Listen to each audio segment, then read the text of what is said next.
Good morning.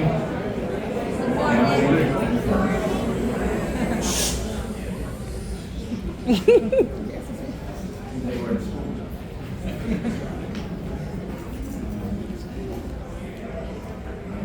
Really shocked. Right. Louder. So I'm really shocked at the number of people that can see my mom. It's an honor for our beloved mother, grandmother, great-grandmother, and mother. My name is Wing Khan, or Paul. I'm our mom's eldest son. I'd like to take a moment to reflect on our mom's extraordinary life. Mom was affectionately known as Apo, the family, or Madame, the general public. Apo was still living in China. The country was at war. Her home province of Canton, or Guangdong, as they used to say, was occupied by the Japanese. Despite the chaos around her, she managed to follow her future husband to Hong Kong, where they married and welcomed their first daughter in 1946.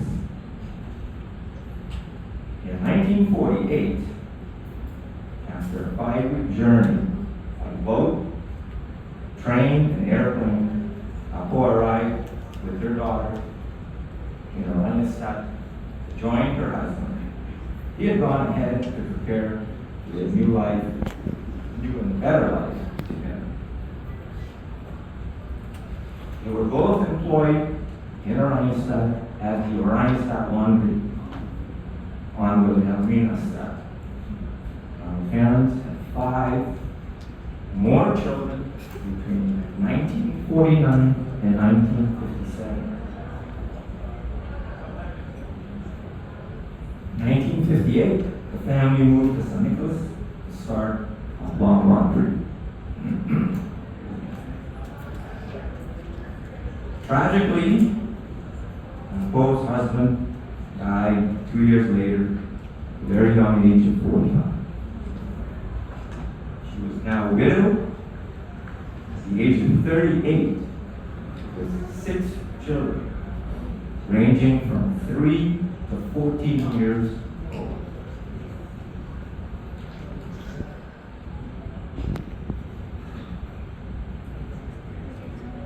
Although she was grief-stricken, she was determined to succeed and to raise 6 kids on her own. She was fiercely independent and self-sufficient. She worked tirelessly from early morning until late at night, taking immense pride in her accomplishment. She used to say, "What choice do I have? What's the choice?"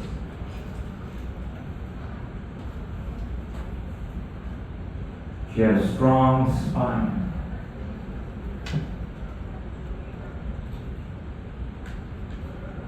She just put one foot in front of the other and just kept going. Apo instilled strong work ethic in all of us, all the kids, ensuring that they helped in the laundry to school, teaching them the value of hard work and the reality that nothing in life comes for free.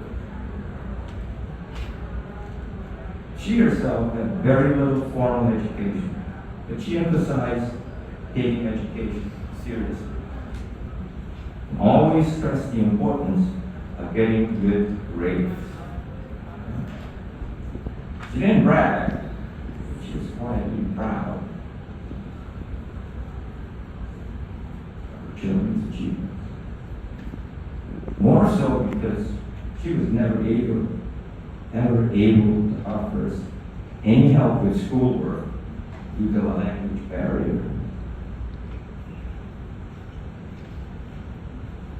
She took pride in the fact that she never had to meet with a school's principal or a teacher because some of us have misbehaved. Okay? Never. It's a testament to values she instilled in us. Furthermore, she never attended any school functions. No graduations, no special occasions. She was too busy. Okay? She was always working. Despite receiving only 2 years of education in China, it turned out Apple was intelligent. He had business savvy and managed her laundry successfully. Mind you, she had to run the laundry, take care of the customers, work with the employees. Oh, it's almost lunchtime. Gotta go make lunch, feed the kids, go back to school. She continues going. When it comes time for dinner, she stops, made dinner. We went ahead and did our homework.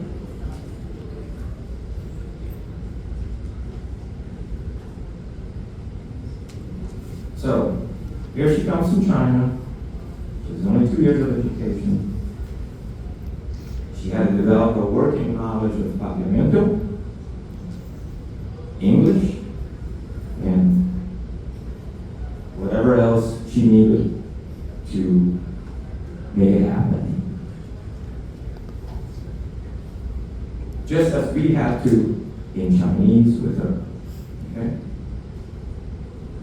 Children learn to speak when you have two parents. You can hear them speak to each other, so you learn to speak Chinese that way. Ours was a one-way street.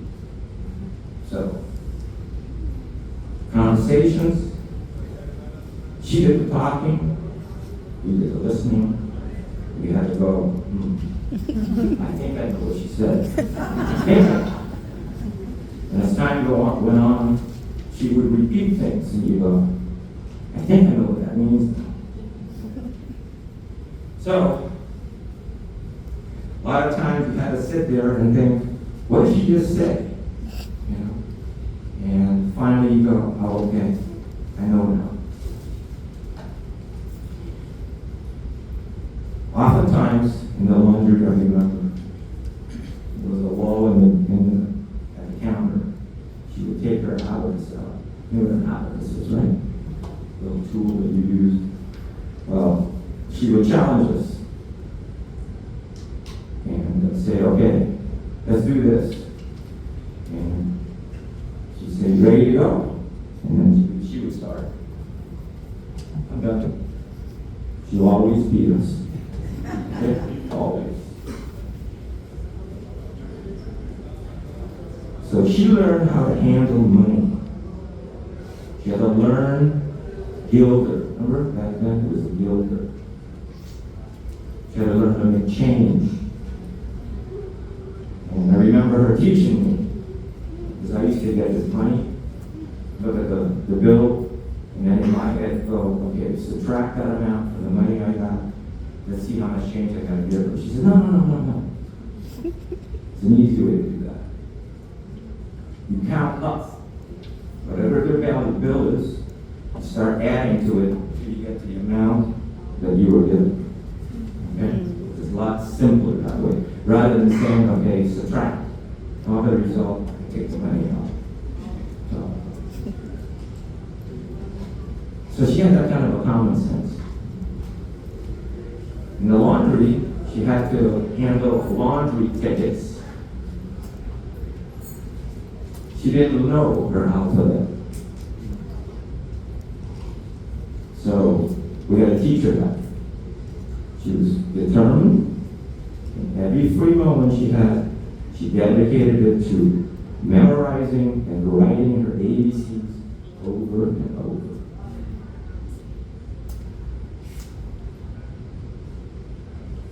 Not being satisfied with using only block letters, I told her to write in cursive.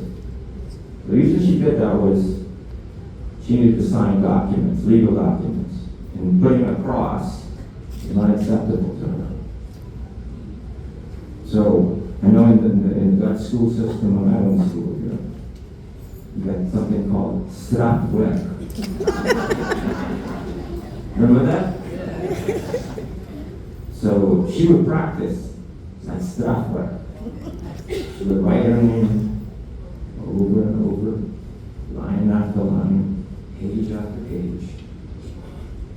She was very disciplined, very disciplined. And she would give it to us. What do you think? It'd be pretty, right? She'd go back to it again, do it again, over and over and over.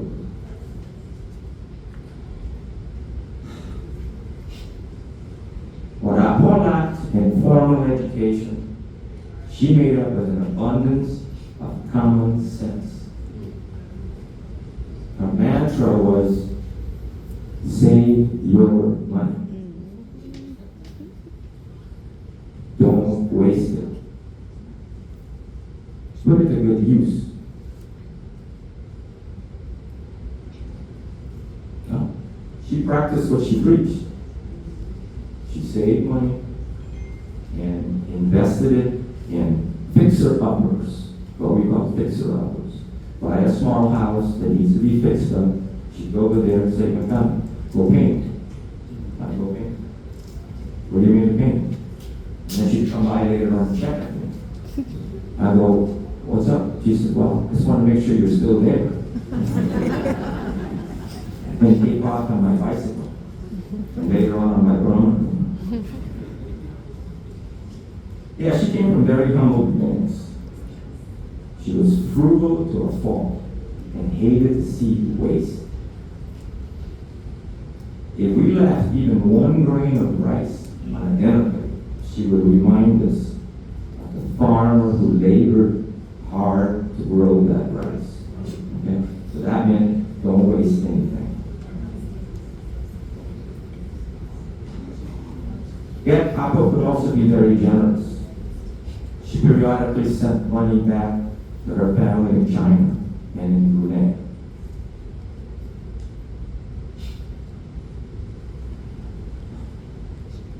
In terms of health,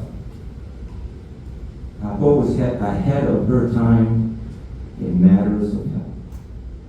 She talked about healthy eating habits from the time we were very young.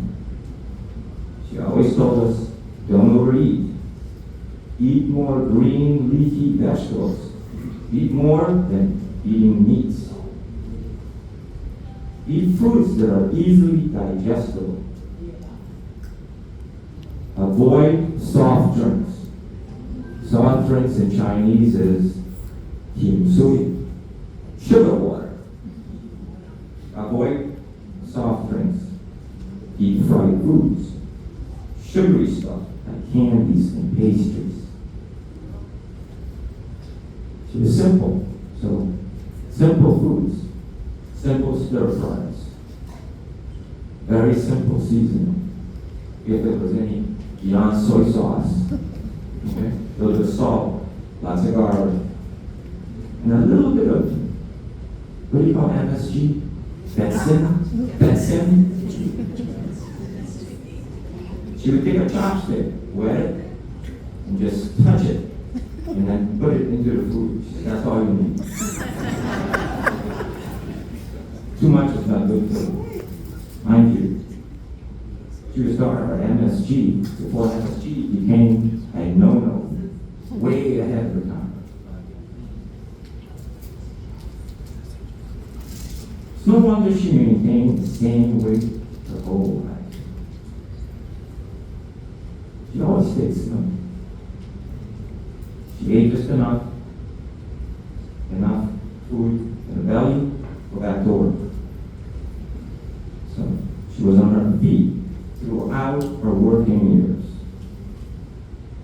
Certainly walked more than 10,000 steps per day. You know what the healthcare people say? Walk 10,000 steps. I'm sure she broke that record. Every day, who knows how many years.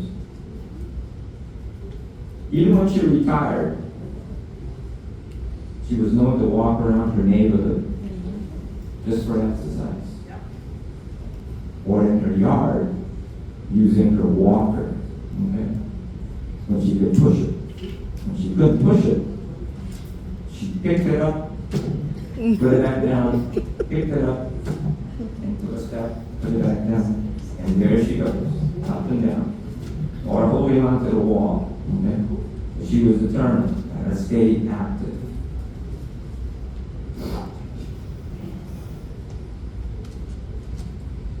Yeah, she started eating sweets and pastries.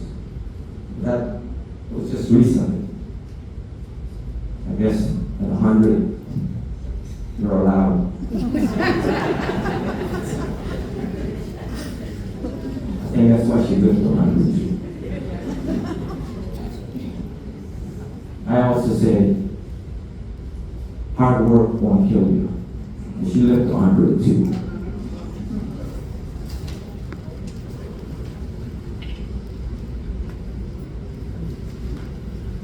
Coming from China, she wasn't religious in the traditional sense. But she believed in an Almighty.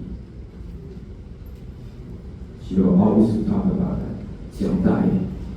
Xiang Dai. For those of you who speak Cantonese, you know what Xiang Dai is, right?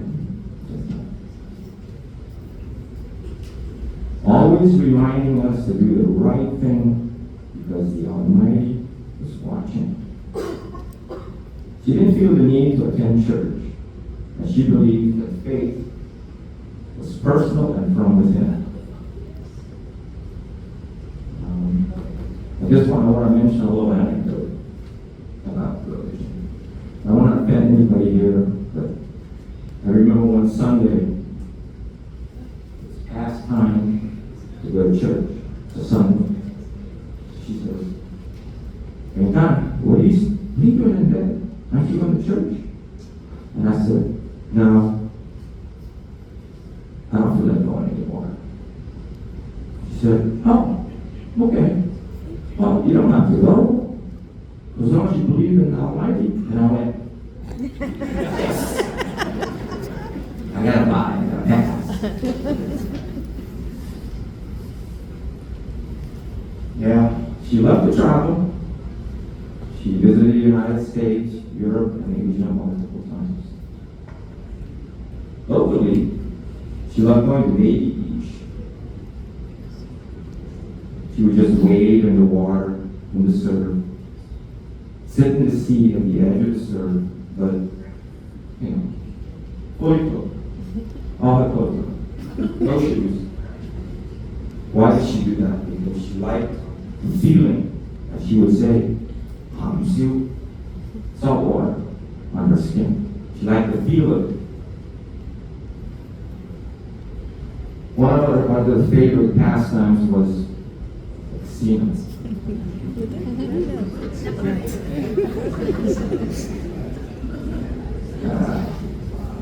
She would zone out. Back in the day when you had the handles, well, she loved going there. More recently, pressing the buttons seemed like, I don't know, a robot. She always smiled when she had a winning spin, but she wasn't shy either to say some things when luck wasn't on her side. You have to be Chinese to understand. She would get it. You can get this particular combination. Oftentimes, when she went to the casino or traveled, she went with Mrs. Tama, the White Star Roaster. That was her companion. Apple was a straightforward person, coming from simple beginnings, living in a farm, agrarian culture. So she'll be very blunt, speaking her mind, without giving any thought of how someone would feel. But then most of the time she did so in Chinese also. So you wouldn't know she was cussing.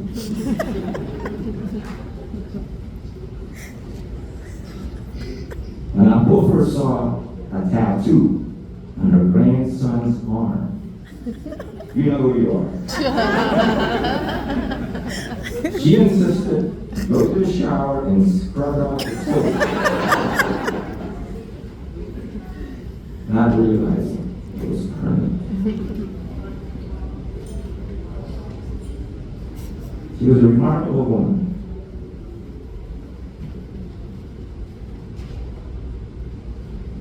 Living to the impressive age of 102. Last October when I was here,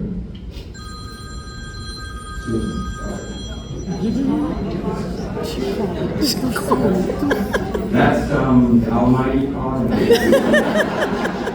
Wrap it up. At the moment. It's in the planet.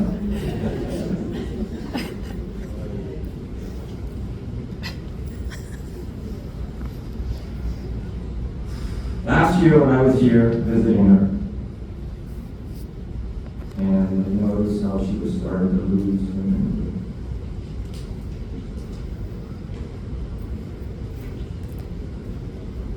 We sat down in her yard.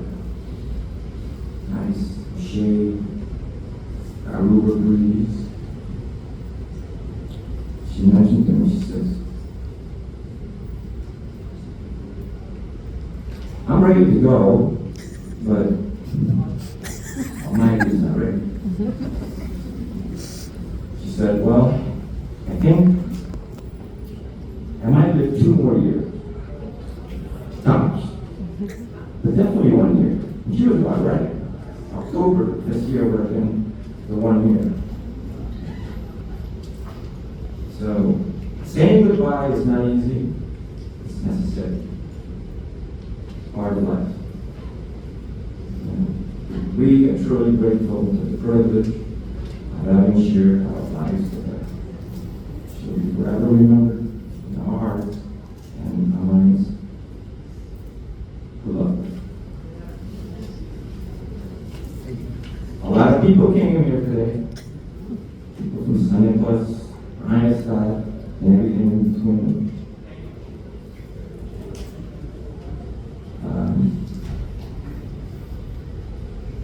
I want to say thank you to everyone who helped Apple over the many years of their lives. I want to express our sincerest gratitude to those who supported Apple during the most difficult years.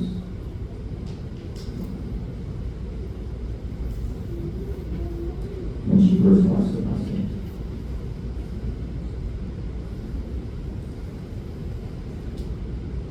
Those were tough years. Early 60s. Tough years. But I remember her. When the crying was done,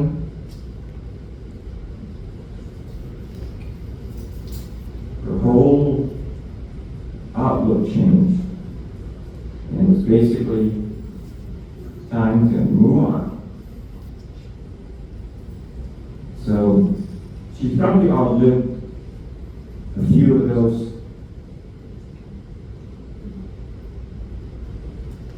who helped her back in the beginning. And we should remember them. More recently, I want to say thank you to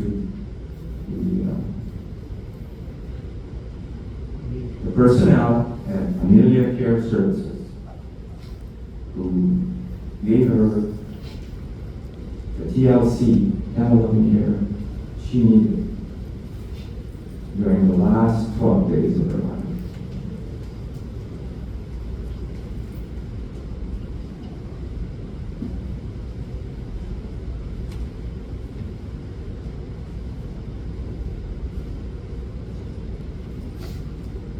Apple was my hero.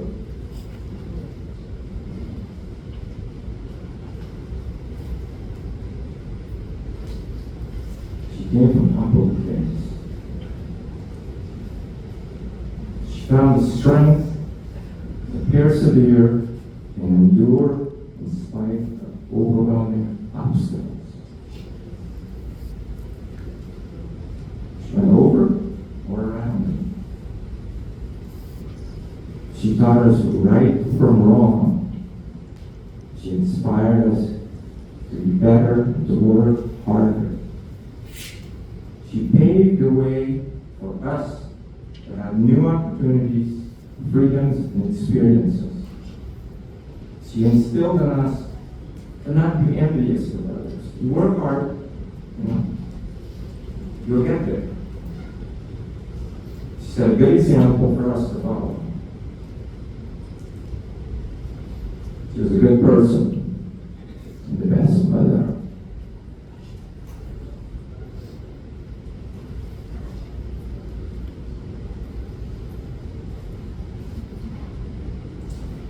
I will always have a tremendous amount of respect for her.